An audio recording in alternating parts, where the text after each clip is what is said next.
আপুনি যদি ছাগলী পালনৰ সঠিক পদ্ধতি আৰু ইহঁতৰ বেমাৰ আজাৰৰ পৰা কেনেকৈ বচাই ৰাখিব লাগে আৰু ইহঁতৰ ভেকচিনৰ বিষয়ে যদি জানে তেতিয়াহ'লে আপুনি এজন সফল ফাৰ্মাৰ হোৱাত আপোনাক কোনো ধৰি ৰাখিব নোৱাৰে আৰু আপোনাৰ ছাগলী পালনত ইমান বেছি লাভ আছে যে এজন চাকৰিয়াল মানুহতকৈ আপুনি বেছি টকা উপাৰ্জন কৰিব পাৰিব। এতিয়াও অসমত এনে লোক বহুত আছে যোনে ছাগলী পুহিব লাগে বা ছাগলী ঘৰত অলপ ওখ চাঙত ৰাখিব লাগে বা সিমানেই জানে। তো তাৰ বাহিৰে সিহঁতক কি মেডিচিন দিব লাগে আৰু কি ভেকচিন দিয়াটো প্ৰয়োজন তাৰ বিষয়ে একো তেনেকুৱা নলেজ নাই। আৰু বাৰু মোৰো নাছিলে, মই যেতিয়ালৈকে ট্ৰেইনিংটো লোৱা নাছিলোঁ তো তেতিয়ালৈকে মই ইমান বেছি সঠিককৈ মানে গোটেইখিনি কথা গম পোৱা নাছিলোঁ যে এনেকৈ বেমাৰ আছে, এনেকুৱা হ'লে এনেকুৱা হয় বা ছাগলী মৰ্টেলিটি বহুত বেছি হয়। তো তাৰ বিষয়ে বহুত জ্ঞাত নাছিলোঁ। তো ট্ৰেইনিংটো লোৱাৰ পিছতে মই গম পালোঁ যে এনেকুৱা হ'ব পাৰে। তো তাৰ কাৰণে কথাখিনি আপোনালোককো শ্বেয়াৰ কৰিবলৈ তো ভিডিঅ'টো প্ৰস্তুত কৰিছোঁ। তো আমি সকলোৱে একেলগে আগবাঢ়ি যাব লাগিব। নমস্কাৰ সকলোকে, আকৌ এটা নতুন ভিডিঅ'ত আপোনালোক সকলোকে স্বাগত। তো আজি আমি ছাগলীৰ বেমাৰ আজাৰ আৰু ইয়াৰ প্ৰতিষেধকৰ ওপৰত ভিডিঅ'টো আলোচনা কৰিম। ছাগলী আমি মুখ্যভাৱে আমি কি ভেকচিন দিব লাগে আৰু কোনটো সময়ত দিব লাগে আৰু কোনবোৰ বেমাৰ আমাৰ অসমত প্ৰায় দেখা যায় আৰু কোনবোৰ ভেকচিন দিলে আমি তেনেকুৱা ধৰণৰ সাংঘাতিক বিপদৰ পৰা ৰক্ষা পাব পাৰোঁ বা তেনেকুৱা ধৰণৰ লছৰ সন্মুখীন আমি হ'ব নালাগে। তো তাৰ কাৰণে আজি এই ভিডিঅ'টো প্ৰস্তুত কৰিছোঁ।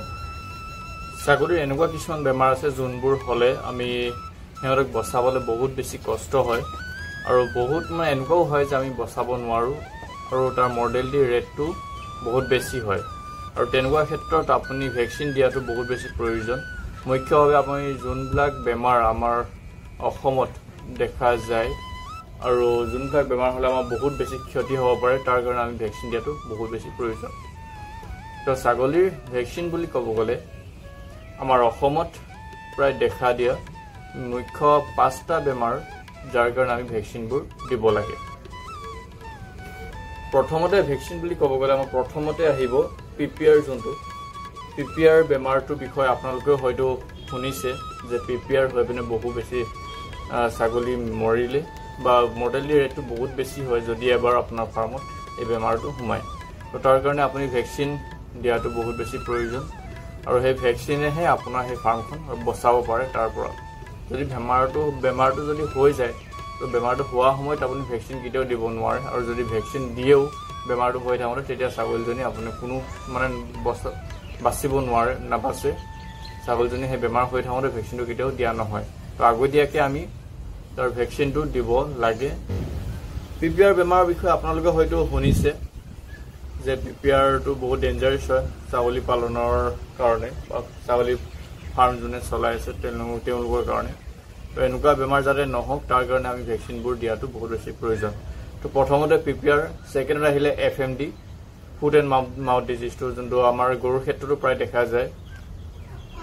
PPR, FMD, গট পক্স যোনটো আমাৰ অসমীয়া ভাষাত বসন্ত ওলোৱা বুলি কয়। তো বসন্ত ওলোৱা তেনেকুৱা ধৰণৰ বেমাৰৰ ভেকচিন গট পক্স।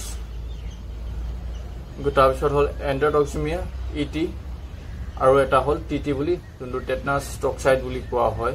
যোনটো এই TTটো হ'ল আপোনাৰ মানুহলৈও বিয়পিব পাৰে।